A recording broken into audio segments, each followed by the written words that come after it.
There is a moment, quiet, almost invisible, when someone decides you don't matter. It doesn't come with insults. It doesn't come with open hostility. That would require effort. That would mean you're dangerous enough to resist. No, this moment arrives as indifference, a blank look, a subtle delay, a casual interruption that tells you everything without saying a word. You felt it. It's the way they talk over you and keep going, the way they disappear when you need them, yet reappear the second they want something. The way your time is treated like background noise, available, expendable, free. And somewhere deep in your body, not your mind, you realize the truth. You are present, but not respected. Visible, but not valued. Useful, but not considered. That realization doesn't hurt because they're cruel. It hurts because you know how it happened. You tell yourself you're being patient, mature, understanding. You convince yourself that silence is strength, that tolerance is wisdom, that if you just give a little more, one more chance, one more explanation, one more sacrifice, they'll finally see you. They won't, because respect is not granted to those who endure. It is granted to those who can withdraw. Here is the uncomfortable truth most people never say out loud. You are not being mistreated because you are too kind. You are being mistreated because you are harmless. Harmless things are not negotiated with. They are used. You've spent years trying to be liked, believing that goodness accumulates interest, that loyalty compounds, that consistency will eventually be rewarded. But human nature doesn't work on moral accounting. It works on leverage, and leverage only exists when loss is possible. Think about it. Fear isn't terror, it's consequence. Respect isn't admiration, it's restraint. People don't treat you well because you're nice. They treat you well because mistreating you costs them something. Right now, mistreating you costs nothing. You reply instantly. You say yes reflexively. You explain yourself endlessly. You forgive without adjustment. You've become predictable. And predictability is the death of power. Scarcity is what gives value to gold. Scarcity is what makes silence loud. Scarcity is what turns presence into weight. But you've flooded the market with yourself. Your attention is unlimited. Your availability is constant. Your boundaries are flexible to the point of invisibility. And when supply has no limits, value collapses. You think availability builds closeness. In reality, it builds entitlement. You think understanding earns loyalty. In reality, it teaches people how far they can push. The human mind does not cherish what is guaranteed. It chases what can be lost. This is not cruelty. It is biology. Hunters don't respect prey that walks toward them. Look at the people you instinctively respect. Not admire, respect. They don't rush. They don't over-explain. They don't fill silence to relieve tension. They are measured, contained, selective. Their time feels guarded. Their attention feels earned. Their approval feels uncertain. That uncertainty creates gravity, and gravity changes behavior. Right now, people don't fear losing you. They assume you'll stay. That assumption is the problem. Because until you are capable of letting people lose you, you have no negotiating power. Until your absence can be felt, your presence will never be valued. This is where most people misunderstand what strength actually is. Strength is not domination. It's not aggression. It's not cruelty. Strength is the ability to walk away without theatrics, to say no without justification, to allow silence to stand without apology. Danger doesn't mean harming others. It means being capable of withdrawal. A person who cannot leave is not kind. They are trapped. A person who cannot say no is not generous. They are owned. You don't need to become loud. You don't need to become hostile. You don't need to become someone you hate. You need to become scarce. Scarce with your time. Scarce with your explanations. Scarce with your emotional labor. The moment you stop filling every gap, people begin to feel the void. And humans are deeply uncomfortable with emptiness. That discomfort forces recalibration. When you stop responding immediately, they notice. When you stop overgiving, they adjust. When you stop explaining, they start listening. Not because you demanded respect, but because you introduced consequence. Right now, your life is organized around being acceptable, around being easy to deal with, around being agreeable enough to avoid conflict. But conflict avoidance is not peace. It's slow erosion. Every unspoken boundary trains people to cross it. Every swallowed reaction teaches them you'll tolerate more. And over time, you become smaller, not in reality, but in perception. Perception is what governs behavior. The world does not treat you as you are. It treats you as you present yourself. If you present yourself as endlessly available, you will be consumed. If you present yourself as replaceable, you will be replaced. This is the turning point. Not toward anger, not toward bitterness, but toward self-respect with teeth. The kind of self-respect that doesn't announce itself, the kind that simply withdraws. Because the most powerful signal you can send is not demand, it is absence. And once you understand that, the dynamic begins to shift. Not loudly, not immediately, but permanently. This is where the old version of you starts to dissolve. And in the silence that follows, something else begins to form. Scarcity alone is not enough. If withdrawal is the doorway, then discipline is the threshold you must cross. Because the moment you stop overgiving, something inside you panics. Your nervous system will scream. Your mind will invent disasters. They'll hate me. They'll leave. I'll be alone. Good. That fear is not danger. It's detox. You are not afraid of losing people. You are afraid of losing your role. For years, your identity has been fused with usefulness. Being needed gave you permission to exist. Saying yes made you safe. Explaining yourself made you acceptable. You weren't living. You were negotiating your right to be there. That's why the first real boundary feels like betrayal, not of them, of the version of you that survived by compliance. But here's the truth. Every time you explain yourself, you lower your position. Explanation is not clarity. Explanation is submission. When you say, I can't because, you're not communicating. You're asking for approval. You're handing the other person a judge's seat and waiting for a verdict on whether your needs are valid. That habit destroys authority. Authority doesn't argue. Authority doesn't defend. Authority states and allows silence to do the work. This is where most people fail. They say no, but then rush to soften it. They laugh nervously. They apologize. They add context. They dilute their own boundary because discomfort feels dangerous. But discomfort is where recalibration happens. Silence after a no is not awkward. It is power settling into place. When you don't rush to fix the tension, the other person must carry it. And whoever carries the emotional weight loses leverage. This is not cruelty. It is physics. Now understand this. People will test you. The first time you stop explaining, they'll push. The first time you withdraw, they'll probe. The first time you hold eye contact instead of smiling, they'll feel exposed.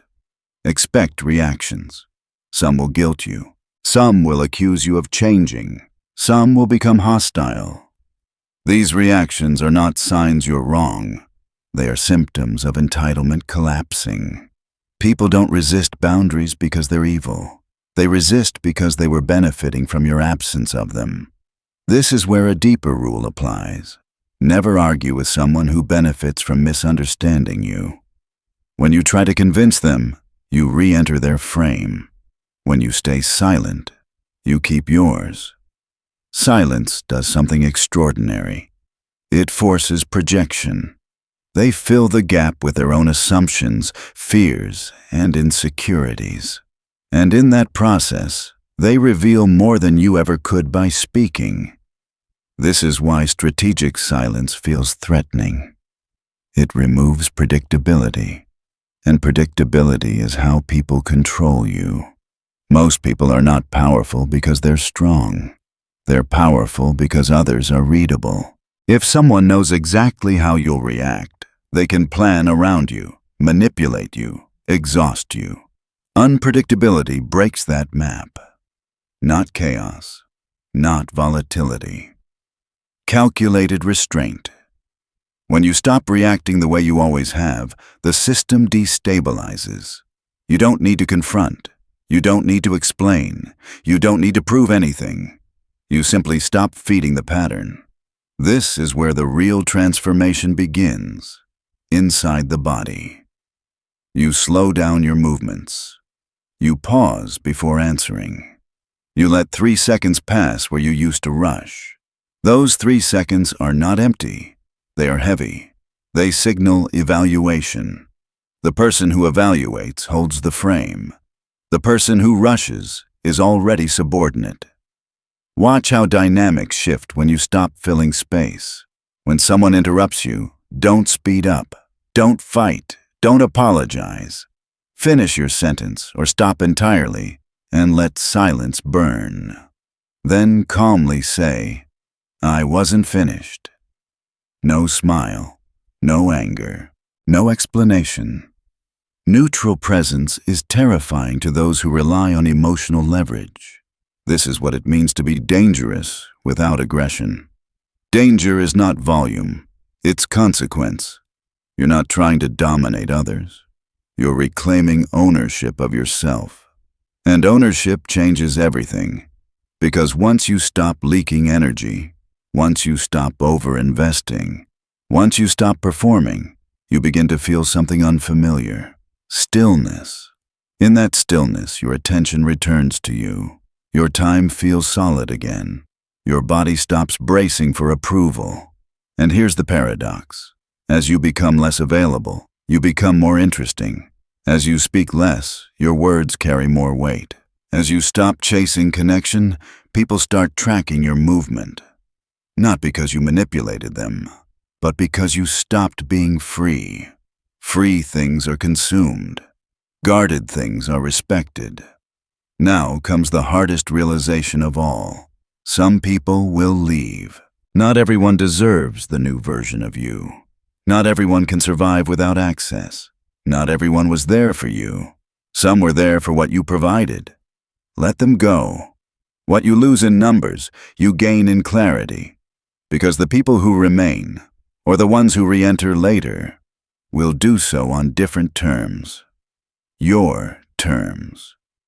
This is where self-respect stops being an idea and becomes a posture. You don't announce it. You don't preach it. You embody it. And embodiment is contagious. The world responds to what you tolerate. It adjusts to what you enforce. It mirrors what you believe, without mercy. You are not asking for respect anymore. You are structuring your life in a way that demands it. This is not the end. It's the recalibration phase, the silence before the shift, the pressure before the break. And if you stay here, if you don't retreat back into overgiving, something irreversible begins to happen. People stop testing you. They start measuring themselves around you. And that is the moment you're no longer overlooked. It's the moment you're felt. Once the external noise quiets, something uncomfortable surfaces. Guilt. Not because you did something wrong, but because you broke a contract you never consciously signed. The contract said, be agreeable and you'll be accepted. Be useful and you'll be included. Be quiet and you'll be safe. That contract was written long before you had the language to question it. It was reinforced every time you were praised for being easy, every time conflict was framed as danger, every time your anger was labeled inappropriate. So when you finally withdraw, when you finally stop overextending, the guilt feels moral, like you violated a rule of goodness. But morality has nothing to do with it. What you're feeling is the collapse of conditioning, because here's the truth most people never confront. You were taught to repress your aggression, not violence, aggression as force, as forward motion, as self-assertion. You learned early that expressing anger risked abandonment, that asserting needs created tension, that taking up space threatened harmony. So, you buried that energy. You told yourself you were virtuous. But a person without access to aggression is not virtuous.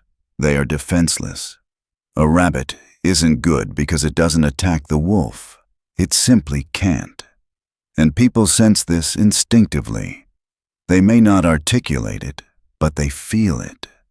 They feel when your kindness is chosen versus when it's a survival strategy.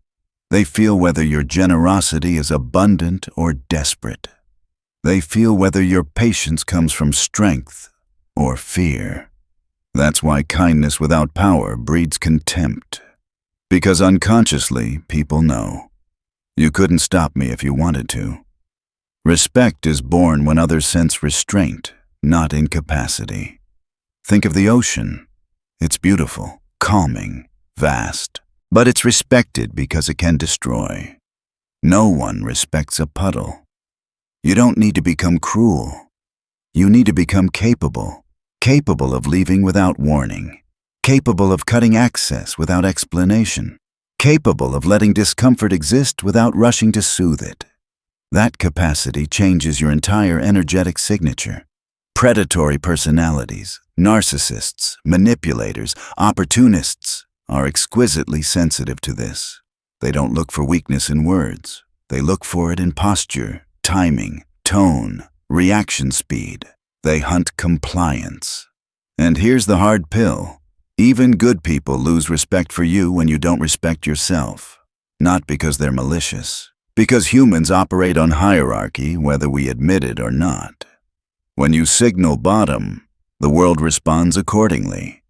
Every time you tolerated disrespect to keep peace, you taught people how far they could go. Every time you accepted an apology without changed behavior, you lowered your price. Every time you returned after being mistreated, you wrote instructions for future harm. This isn't victim blaming. It's agency reclamation. Power always expands into empty space, and if you have no walls, you become territory. So the work now shifts inward. You stop asking, why do they treat me this way? And start asking, why did I allow it?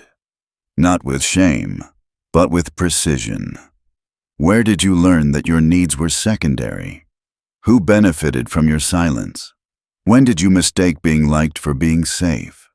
This is shadow work, not in theory, but in practice.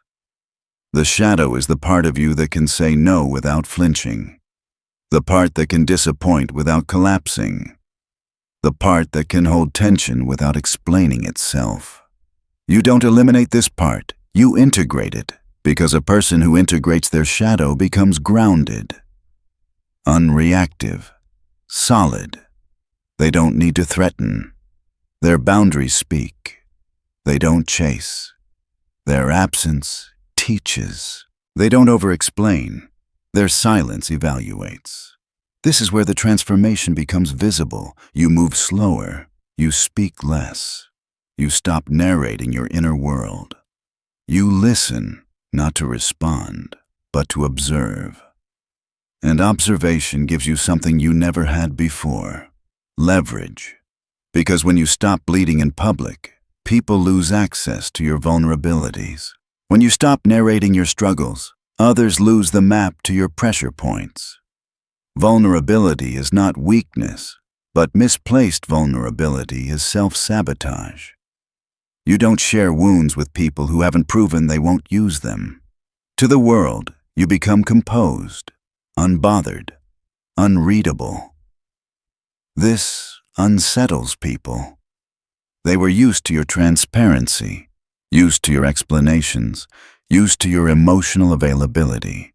Now they can't tell what you're thinking. They don't know where they stand. They feel evaluated instead of evaluating. And that reversal creates respect, because the one who is least invested holds the frame. This doesn't mean apathy. It means sovereignty. Sovereignty is the realization that no one is coming to save you. No one is coming to validate you. No one will hand you a crown. You crown yourself. You define what is acceptable. You decide who gets access. You withdraw energy from what drains you and invest it where it compounds. And yes, this path costs something. You will lose people who only loved your compliance. You will outgrow rooms that required your silence as entry fee. You will experience solitude, not as punishment, but as purification. Solitude is where clarity is forged. It's where you hear your own voice again, without interruption, without expectation, without performance. This is where the architect awakens.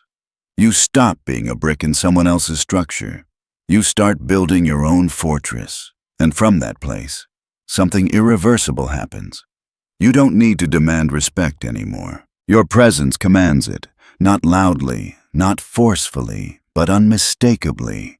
And once that shift completes, the game changes. Forever. Now comes the phase no one prepares you for. The moment when power is no longer theoretical, but applied. Because knowing these principles is easy. Living them rewires your nervous system. This is where most people relapse. They set a boundary, feel the tension, then rush back into old patterns just to make the discomfort stop. They confuse relief with peace. But relief is temporary. Peace is structural. To move forward, you must understand a brutal law.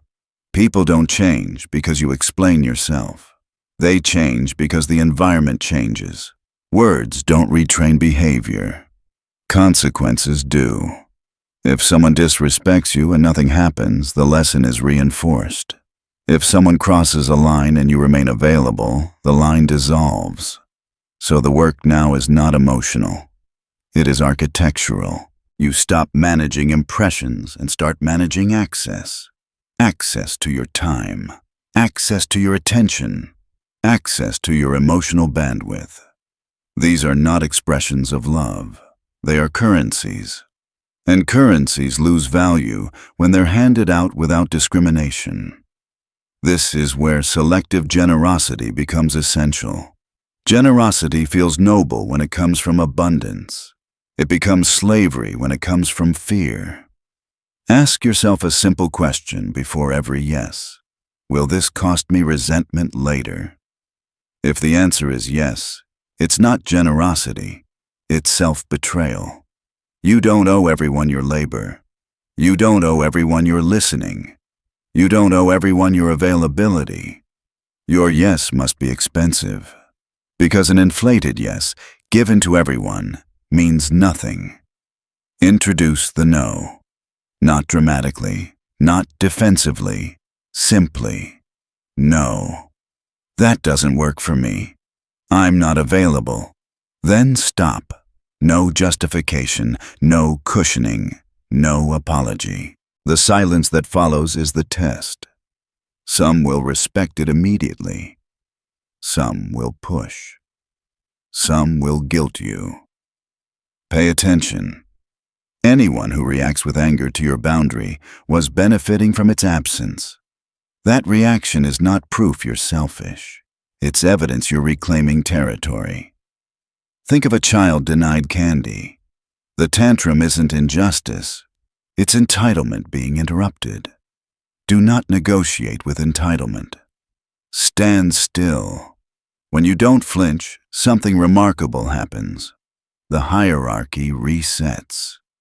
Once people realize you cannot be moved emotionally, they stop trying.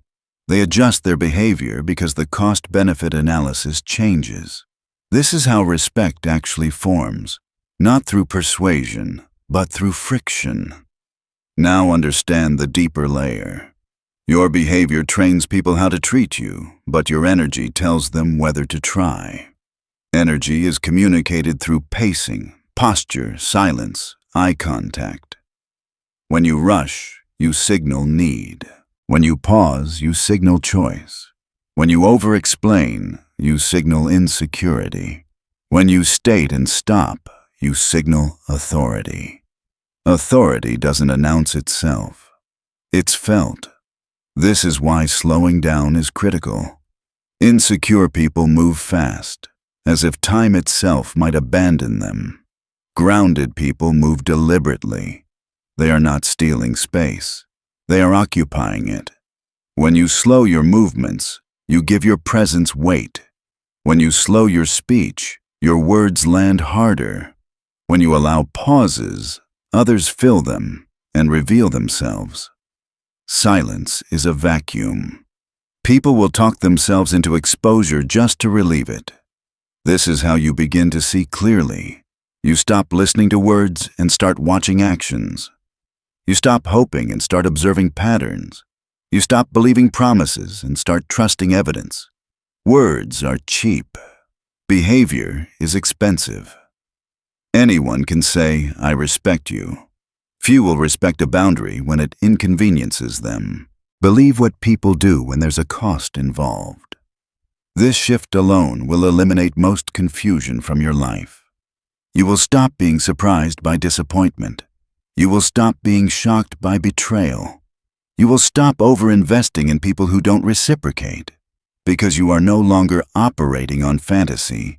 You are operating on reality. Reality is cold, but it's clean. Now comes the final internal shift before sovereignty locks in. You must abandon the transactional myth. The belief that life is a vending machine. Insert goodness, receive love. Insert patience, receive loyalty. Insert sacrifice, receive respect. That myth keeps you compliant, because when it fails, as it inevitably does, you blame yourself. I didn't give enough. I wasn't understanding enough. I should have tried harder. No, you were not a martyr. You were running a covert contract. You were doing things for others with the unspoken expectation they would return the favor. When they didn't, resentment grew. Resentment is the shadow of unexpressed boundaries. The solution is not to give more. It's to give consciously, or not at all. Stop doing things that make you bitter. Stop listening when you feel drained. Stop staying where you feel invisible. This is not selfishness. This is self-preservation. Selfishness is taking at the expense of others. Self-preservation is refusing to be consumed. There is a difference. As you implement this, your circle will shrink. This is unavoidable. Some people were never connected to you. They were connected to your availability. When availability disappears, so do they. Let them. What remains is quieter, smaller, stronger. This is the desert phase, the place between who you were and who you're becoming.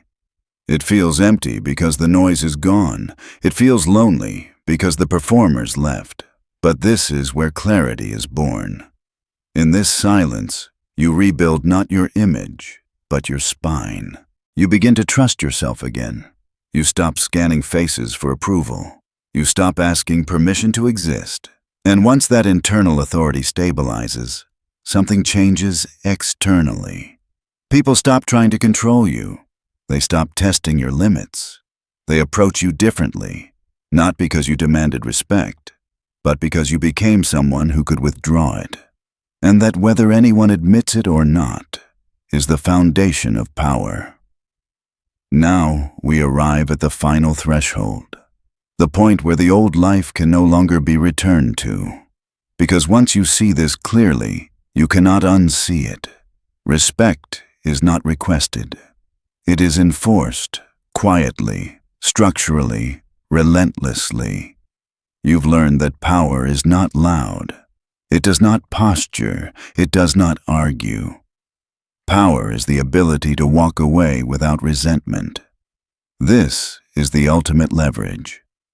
In every negotiation, social, professional, emotional, the one who needs the outcome less controls the frame, not because they are colder, but because they are anchored elsewhere.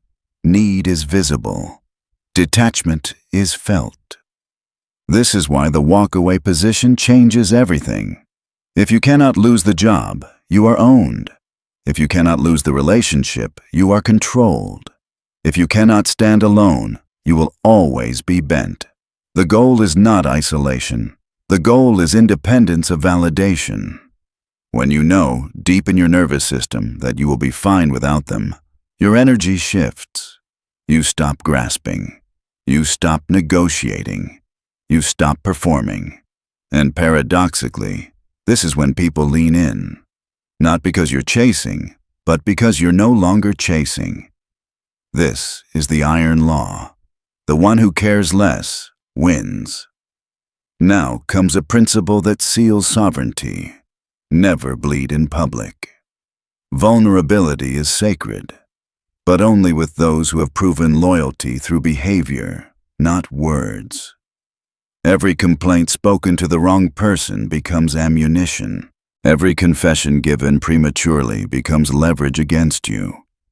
You were taught that openness equals authenticity. In reality, discernment equals survival. To the world, you are calm, unreactive, contained. Not because nothing touches you, but because not everything deserves access. This restraint frustrates people who rely on emotional reactions to feel powerful.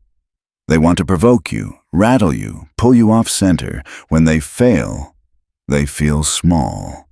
And that is when respect locks in. Another law now activates. Unpredictability. Predictability is comfortable. Comfort breeds contempt. When people know exactly how you'll react, they plan around you. They push your known buttons. They use your consistency against you. So you break the pattern. You don't always reply. You don't always explain. You don't always show up. Not erratically, but intentionally. Mystery is not deception. It is self-containment. When people cannot read you, they hesitate. When they hesitate, they self-correct.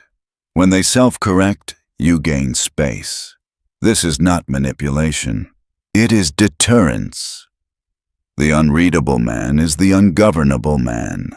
Now understand the final cost, because there is always a cost. You will be misunderstood. Some will call you cold. Some will say you've changed. Some will accuse you of arrogance. They are not wrong. You have changed. You are no longer available for extraction. You are no longer organized around pleasing. You are no longer built for convenience. Let them go. Transformation burns bridges that only existed because you were easy to cross. There will be solitude. Not the empty loneliness of abandonment, but the quiet isolation of sovereignty. This is where you hear yourself clearly for the first time. This is where your preferences surface. This is where your standards solidify. This is where the architect emerges. You stop being reactive matter in someone else's design and become the designer of your own structure. You no longer ask, how do I keep them? You ask, who deserves access? You no longer ask, what should I say? You ask, is speaking necessary? You no longer ask, will they like this? You ask, does this align with my standard? And slowly, without force, the world adjusts. Not everyone. Not immediately. but inevitably. Because the world does not give you what you want. It gives you what you are. Be something that cannot be ignored, not through noise, through gravity. Be like the ocean, beautiful on the surface, dangerous underneath. Calm, but capable. Kind, but not harmless. Present, but not accessible. This is not darkness. This is integration. You did not lose your goodness. You gave it a spine. You did not abandon kindness. You protected it with boundaries. You did not become cruel. You became sovereign, and sovereignty has a signature. It moves slowly. It speaks rarely. It withdraws without explanation. It does not ask for respect. It creates a world where disrespect no longer survives.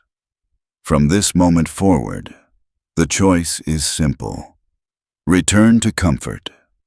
Apologizing, explaining, begging for scraps of attention. Or step into the quiet authority of a man who respects himself first and lets the world respond accordingly. There is no middle ground.